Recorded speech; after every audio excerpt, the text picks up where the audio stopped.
you know how plane fly? Plane is gonna be on the ground long time, and then speeding up, Right. and then at the end he gonna fly. But if you think that this is long and you just stop, then you need to restart. So even though you don't see any progress, you feel like you don't see that any progress. Actually, you are making a progress. So keep going. You're gonna fly at some point.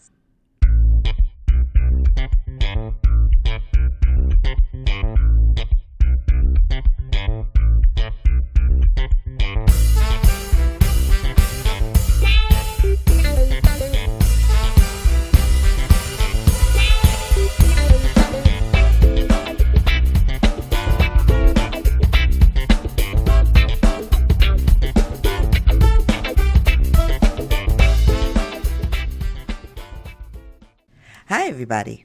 One thing I love about doing the Start Right Here podcast is that we get to cover the beauty industry from lots of different perspectives. And this season, we're talking about beauty from an international viewpoint. I mean, you've already heard from somebody from France. And today we're going to talk about the K beauty influence, but this time in men's skincare. And I am pleased to welcome Narae Chung, who is the CEO and co-founder of Cardon Skincare, a men's skincare line. Me. So let's start by talking about cultural influence. Where did you grow Mhm. up? And how did your upbringing shape your ideas around beauty? Yeah, I grew up in South Korea. In Korea, beauty is a really big part of the life. So I grew up, I'm seeing my mom, using like 10 skincare step every day. And then I think that at the end of the day, it was more ritual for her doing Mm-hmm. skincare at night. It was just routine. So I'm seeing, how she is using skincare, how she take care of her skin. And also, I started using my skincare when I was actually in middle school because Wow. because I had dry skin. So my mom is like, "Now, right, you should start using skincare." And then I started like I had a full step when I was super young. I Okay. use a cleanser, I use a toner, and I use the serum for the dry skin, and also I use the like moisturizer. So I like always grew up that the beauty is a big part of my life, and also especially in Korea, actually, skincare is like there's more emphasis on skincare than makeup. Okay. So, skincare, people are saying that, if you actually really take care of your skin very well, then you don't have to put a lot of makeup. So, Okay. yeah, so like that's how I grew up. So, what do you think makes K beauty unique? I think, there is a few things. One, K-beauty really has emphasis on the prevention and also, like gradual improvement versus the instant Mm-hmm. improvement. So, when like the moisturizer I used to use usually have a niacinamide Okay. and not retinol. So like I actually never had used retinol moisturizer until I moved to the US. So, a lot of ingredient is like super mild and then, but still effective. Okay. So, that is one. And then second one is, I think that because people are so obsessed with the beauty, like they actually develop a lot of new technology, new innovation on the ingredient side.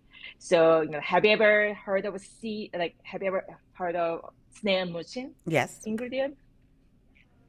Yeah, I think that's what, Korea, like skincare, like R&D lab started. And then there is a Sika, tiger grass, green tea, and then there's a lot of, natural and the unique ingredient, like a lot of Korea Mm-hmm. R&D, the manufacturer develop because there's a lot of demand and people love to try new product, new ingredient. And there is a tendency that okay, this is new one, I want to try it versus like, okay, I'm just gonna stick Right. to what So, I have. So so that's what there's yeah. so skincare. So let me recap that in Korea, that skincare is more important than makeup, Mm, and mhm.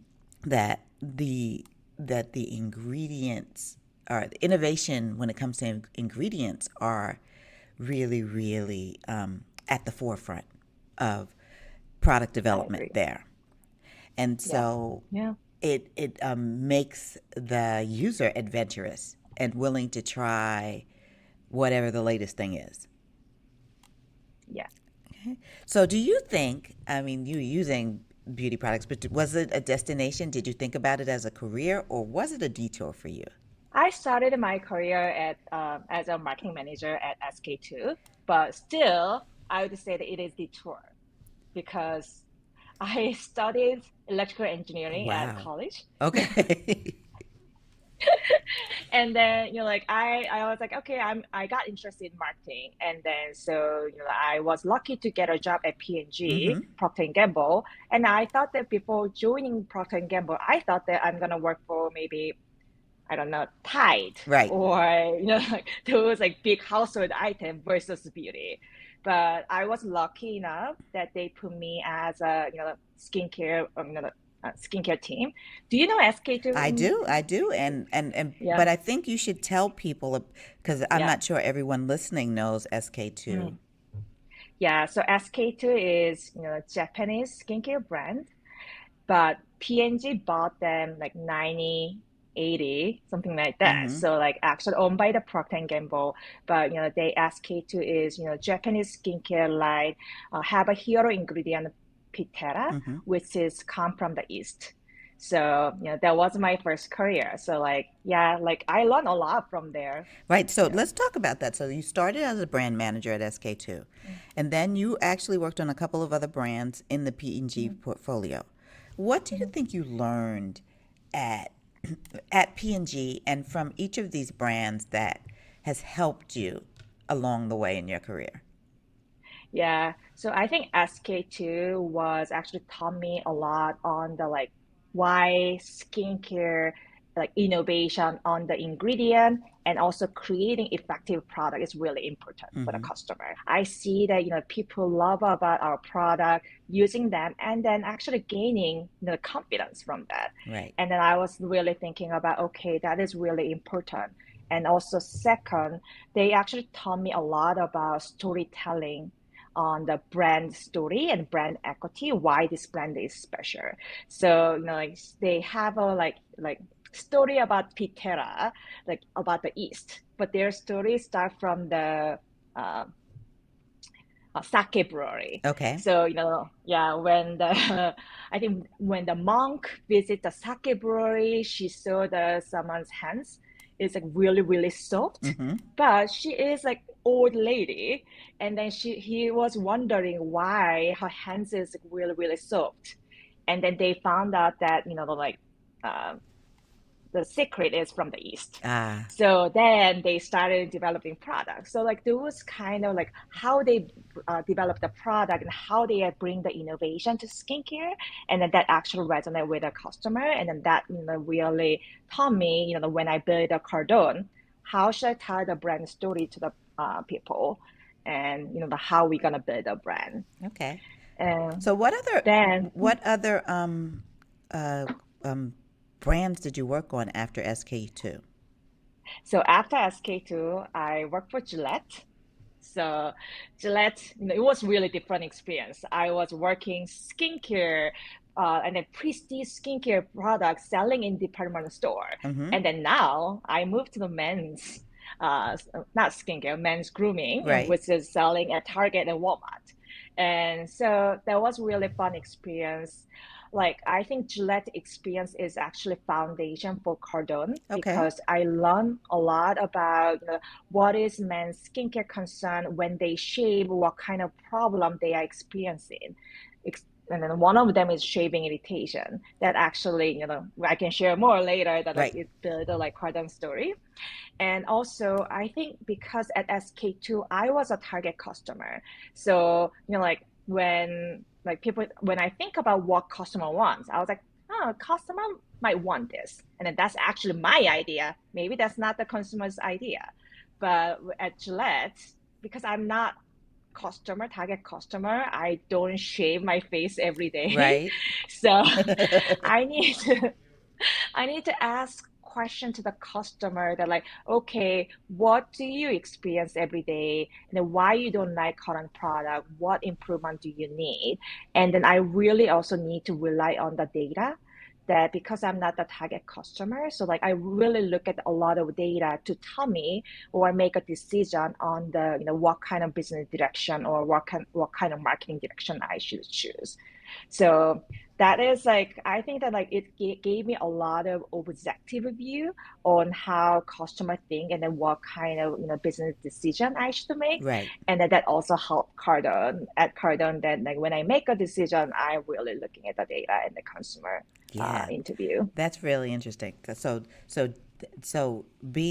going from prestige to to drugstore, Yeah, and yeah, big box retailer, and yeah, then also changing from a line focused on women to a line focused on yeah, men, where you are not the target customer. That was a real big learning opportunity for you. yeah, it was. Yeah, that's great. So, and what was the third one, Olay, that you worked on? Yeah. I also work for Olay a little bit. Yeah. And did that also, so what skill did you learn there that helped you and in launching Cardone? Yeah, I think at Olay, because we are selling product in the the drugstore Mm-hmm. and as well as also a big box retailer. So like, I learned about like how they actually choose a skincare in those aisle because the department store aisle, I mean. The department store are really beautiful. You can test a lot of product there. It's more like experience. But at drugstore, people like come in and go. So how you can catch their attention in the really like I guess scattered environment and how we can tell the brand story on that part. And is advertising a very, or marketing and advertising really critical then for something that you don't have the opportunity to test? Uh yeah, I think the claim is really important, Mm-hmm. especially the what kind of claim you put on the packaging, because you cannot test and you cannot experience and you cannot talk to like beauty counselor Right, either in Sephora or either in department store. So then like package should tell like really clearly what kind of benefit consumer can get. right. And so that yeah, that is really important, I believe. Yeah. So I'm going to go back before P&G. So you came to the Yeah. U.S. to go to Wharton School of Business. Yeah. Did you think about entrepreneurship while you were studying for your MBA? Yes. So actually, I went to MBA after PNG. Oh, So after P&G. Wow. Okay. yeah. So actually, when I quit PNG, I worked for PNG like 9 years, Okay. and it is quite a long time. I was Yes. in Korea and Singapore, managing Southeast Asia market as well. Right. And then like after 9 years, I decided to quit because I was actually really thinking about entrepreneurship. So then my vice president, he's like, "Why are you going to MBA like after 9 years at PNG? Like you learn a lot already here." Right. And then I was like, "I want to start my own business." And he's like, wait, like if you want to start your own business, you join startup, not going MBA. But I mean that's true. But I think that from for me, I want to move to more bigger market to learn about other perspective. Right. So like because I was in Asia whole my life, and then like what is a view I can learn from like US, and then also at MBA, there's not only US student, there's a lot of people from a lot like around the world. Right. So I can learn global perspective. So that's why I choose. And then I also want to take a little bit break. Right. So I was like, yeah, like let's go MBA and then like yeah, learn about entrepreneurship. So it makes sense that while you were there, you did this focus group with your male colleagues, classmates, about how their approach to skincare. So what made you do that? Did you think about men's skincare going in, as an idea, or did it come to be after the conversations? Yeah, it came after the conversation. Okay. So, I mean, I work in skincare and grooming in Asia, Right. and I saw the huge men's skincare growth in Asia, like maybe like 5 years ago at Right. that time. So then, like when I moved here, and I was looking at the like trend, usually men's fashion is growing, men's hairstyling product is growing, Mm-hmm. then skincare follow. And but when I look at the market at the time, it was 2016, 17, Right. and there is either expensive like a Kia lab series $40 to $50 plus, Right. or Neutrogena for men and Dove for men. And I thought that, oh, there is a big opportunity between the $20 to $40. I can create a really high quality product at affordable pricing using Korean skincare innovation that, but like there's empty. So that's why I was like, okay, then like let's talk to customer. As I said, I'm not target customer, I need to talk to Right. customer. So let's let's talk to customer and ask if they are really interested in skincare. So like that's what made me decided to the like consumer research group. Right. Right. So were there any surprises when there were things you may have known because you worked on Gillette and you had been observing the men's growth mark? Were there some surprises when you talked to your classmates and you did the focus group about the things that they wanted or needed? Actually, when I when I did consumer research group, I had more doubt Mm-hmm. that this market is going to grow because at the time when I talked to my friends, I was like, oh yeah, do you think about anti-aging? And he's like, no, I want to look old. I was like, why? I was like, I look wiser. I was like, okay. Oh, So interesting.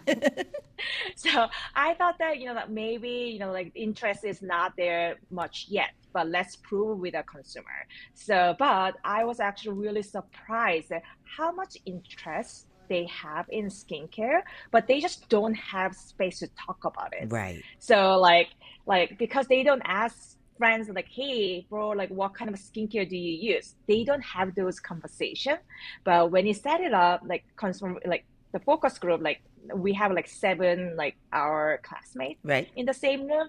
Let's talk about the skincare. And then actually they just ask like one guy bring this cream and then he's like, oh, I'm using this every day. And then like everyone is like, why? Why do you like it? Like what kind of what kind of impact can you get it? What kind of benefit? Right. Like they keep talking each other. I need to moderate.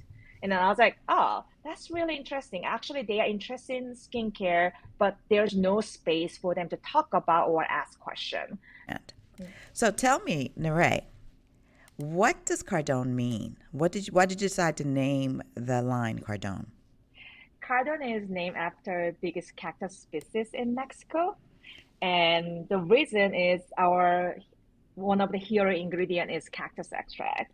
So That's that was interesting. fun. So when did you know? So talk to me about the ramp up to launching the line.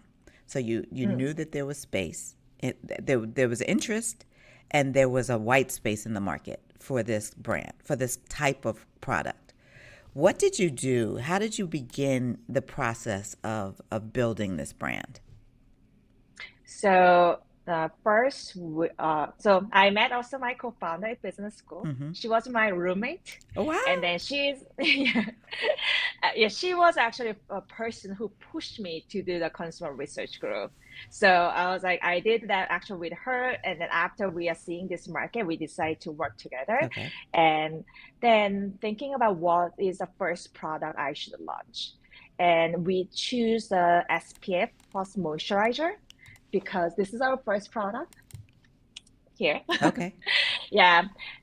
The reason we choose sunscreen as a first product was when I actually interviewed with a customer, they said, oh, I don't use skincare, but I use sunscreen. Oh, So I was like, interesting. okay, yeah, because maybe dermatologist, told him to do it, or Right. mom told, like, oh, my mom told me to use sunscreen every day. So like they know that they need to use a sunscreen and they know that there is needs, but however, they hate using sunscreen every day because cotton sunscreen is sticky, greasy, and like pina colada smell. Oh, So right. like yeah, they just hate using it. Right. So I thought that this is maybe a really great product to bring skincare like innovation, actually Korean developed. Mm-hmm. Korean sunscreen I grew up to using it. It's like lightweight, fast absorbing.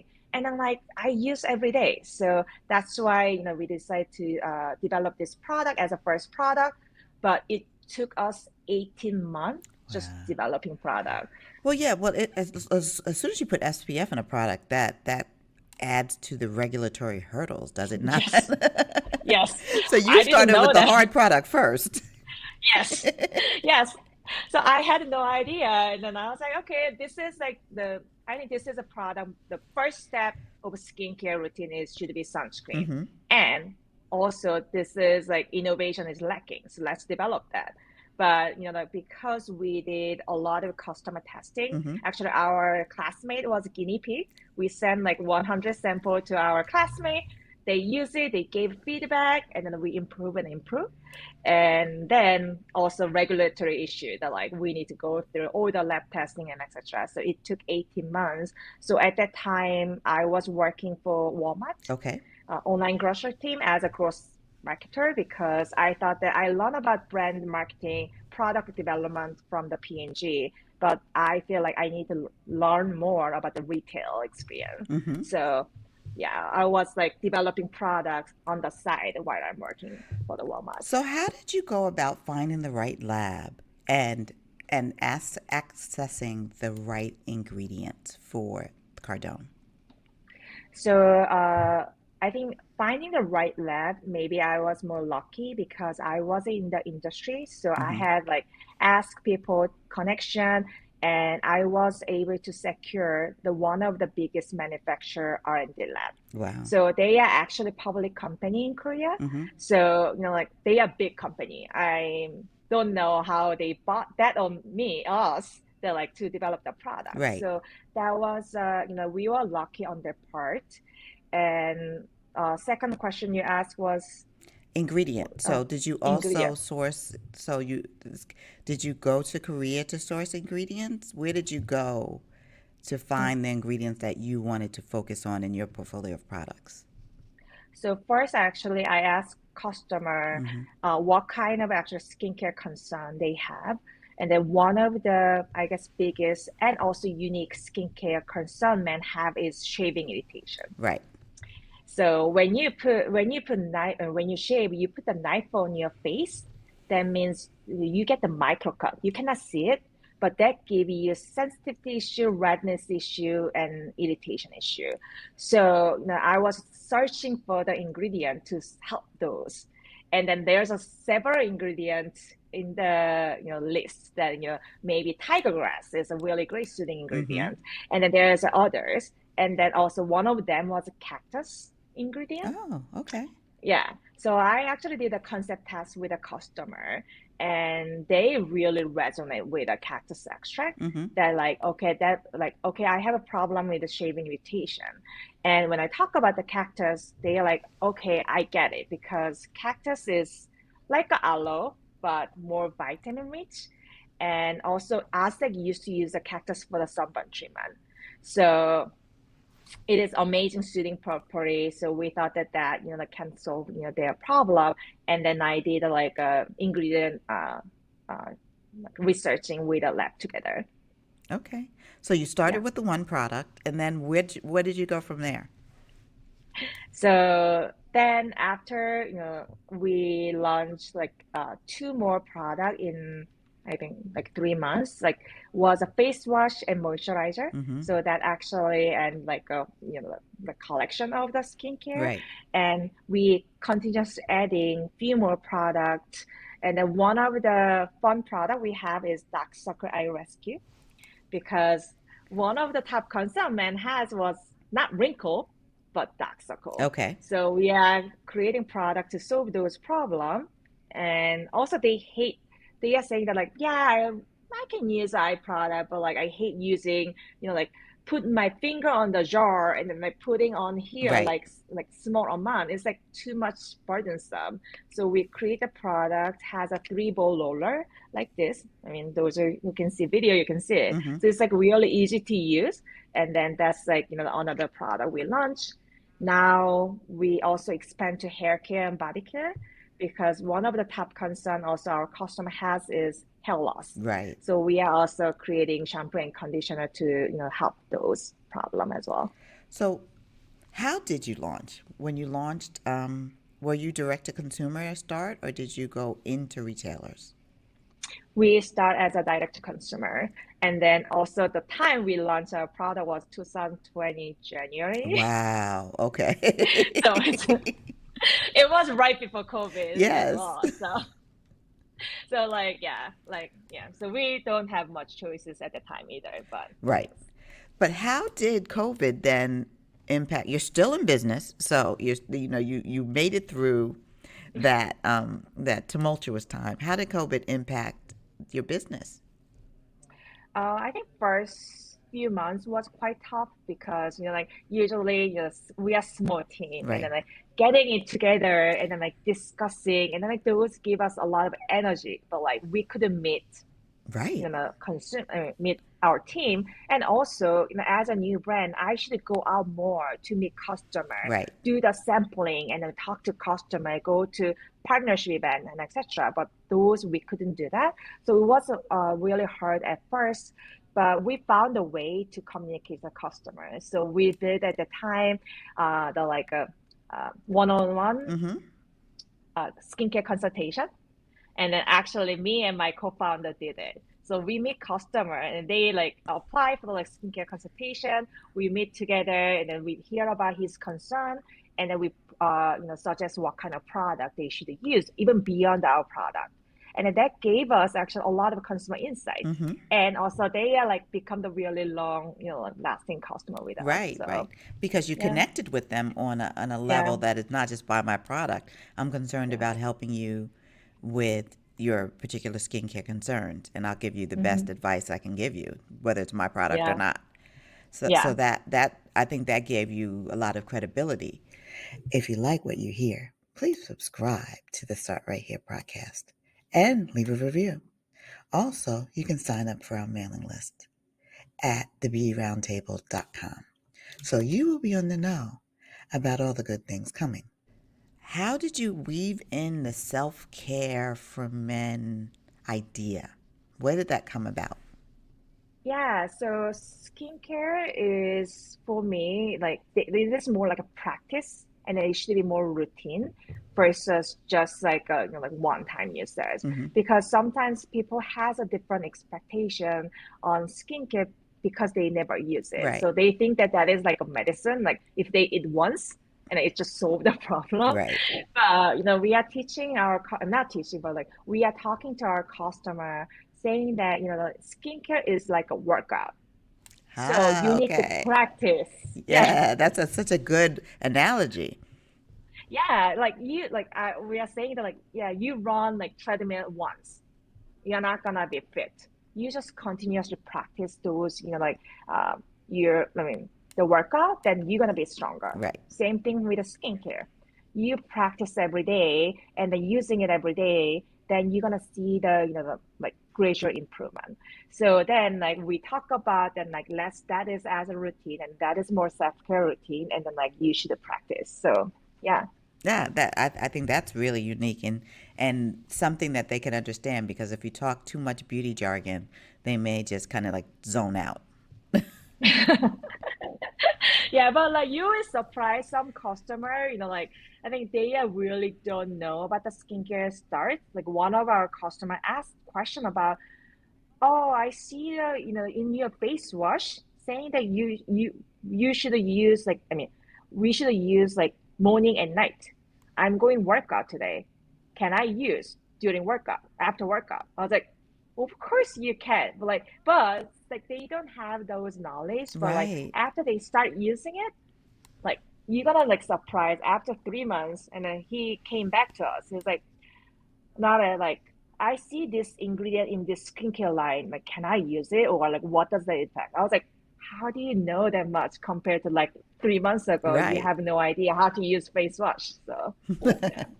So then and then there are those probably customers who were using their significant other's products on the sly, and so now they have their own. Yes. um, Yeah, but funny thing is like actually, our product, I designed the product to meet the like one like meet the men's skincare concern. mhm. But like for example, like so it is because we made it for the shaving irritation, and then like it is great for sensitive skin. Right. So actually, I'm using it every day, and so like I mean like also one of our products like face wash is like popular product that actually partner Oh, so steals she's from stealing him. his product now. Yeah. Yes. That's actually great. Have you ever considered to expanding or making the line, marketing it as unisex? Yeah, we discuss a lot on that part because industry actually talk about a lot that like do beauty product has gender, Right. like have gender. So I think like maybe along the line maybe we go in that route. But however, right now I think like consumer is not there yet. Right. So like now Korea like customer is like start changing. They don't care about it is skincare for men or women. They care about is this skincare for oily skin or is this skincare for dry skin? Right. But now because they never ever use a skincare before, like 20% our customers say that they never ever use skincare before in their life. So Wow. for them, it's like, hey, this is skincare for you, like for men. Right. Then they're like, okay, there is a product for me, not only for my significant others. Let me try to use it. So I think that current market stage, we are inviting men to start skincare journey with us, and then that is like proper. But we might consider in the like future, see the like how market goes. Yeah, I think that makes sense. Tell me about the clinical study. Why was it important to do one, and what did you find as a result? So we did a clinical study because it is important for us to show customer that like what kind of product benefit we can deliver to them. Okay. So we choose a lot of ingredient. Olay has a clinical study saying that it will help your dark circle or wrinkle and etc. But however, we are using those ingredients, but we want to tell and we want to show the customer that actually our product is working. Mm-hmm. So that's why we did a clinical study, and then we saw the like significant improvement on the 16 different skin issues, and then we are really proud of it. And also, our customers sometimes do not want to know about all the ingredient story. Like they're like, okay, I have a dark circle, and then we are like, okay, we use this ingredient to solve the problem. They're like, okay, but like versus I was like, okay, we did a test. This percentage of 80% customer, Right. like they see the significant improvement in 8 weeks. They like check the box. So also this is really easy for us to communicate to the customer. So that's why we also did it. I think that's great. I think that's great. Um, so, how many SKUs do you have altogether now? 13. Wow, big number. Yeah. Um, Yeah. for in 3 years, that's a lot of that's a nice amount of product. And what is the best selling product? I think two products. I think SPF plus moisturizer. This is Mm-hmm. our first product Right. and then bestseller. And then second product, I actually surprised that dark circle I rescue. Oh, I didn't think dark that. circle. Yeah. Well, you did Yeah, say that it's the problem that they don't care about the wrinkles, but they cared about the dark circles. So that its proof is in the purchase, I guess. yeah, I agree. But like at that time when I like saw the data, I see that there is issue on dark circle. But I was like, they are not using even face wash. Do they gonna use eye product? It's like a really advanced. But because data say dark circle is issue, so let's develop. And then it's just like spot on because sometimes they don't use face wash, but they use only this product Right. because they see the issue, then they want to solve those problems. So yeah. Oh, that's great. Um, so, what do you think? Um, where do you want to take Cardone in the future? I wanna own whole his bathroom because the reason we also expand to hair care and body care Mm-hmm. is our customers say that like I trust you guys making amazing skincare. I have a hair loss problem. Can you solve that problem? And they are keep coming back to us on the older personal care needs. So, like I want to make a one-stop shop for him. The like whatever concern you have, you can just shop with a Cardon. So Yeah, that's what we're gonna. that's a great goal. So I want to switch right now, just to because because people are don't talk about things that are hard and how they overcome them. So, can you Mm. talk a little bit about what was the toughest part of launching Cardon or entering into entrepreneurship? Yeah, that's yeah, a lot of challenges. So, but like a lot of also fun stuff. But I would say maybe most recent one is like actually last year. We secured the like one of the like investment from the one of the conglomerate. So from Korea, and then we are so happy with it. Mm-hmm. And but at the last minute, it fell off. Oh, wow. So but however, actually that was really good for us because we're looking at the like really business, like more critical eyes that like what where we should focus on our investment and how we should like look at the business structure. And then that actually helped us a lot now that like we are in the really good shape and we're gonna be profitable in soon. So, that was tough time, but I think that it was actually, like help us to go to Right. right direction. And I think, as the two, there are a couple of things that every person that works for themselves has to be: a salesperson and someone who can handle rejection. Mm. I mean, there's no Yeah. way. I mean, you have to be able to sell, whether you are a salesperson or not. You have to be able to communicate your concept, your goals, all those other kind of things. Those are all aspects of selling. And then you have to be able to handle a no. I 100% agree. I mean, That's like toughest one. yeah, it is tough. But once we master it, I'm concluding myself in that because once we master that, then we're able to go. But the first few, you just want to crawl into the bed and I mean, yeah, I totally agree because I think that like I never had that much rejection until I started my own company. right, right. There's a Because I different always like, yeah, right, yeah, yeah, and I like I was like, oh, go ahead, yeah. no, no, I was saying yeah because when you may have experienced rejection working for someone else, but it's not your rejection; it's the rejection of the company, so it's not the Yeah. same. Yeah, like I was like because I grew up and I went work for a big company. Like Right. I don't like at the big company also like I did a good job, like got promoted and then like I didn't have much rejection, but like at Cardone, like I'm getting rejection almost every day. I should have like thick skin to like accept and then like to like maybe use those rejection that what can you improve?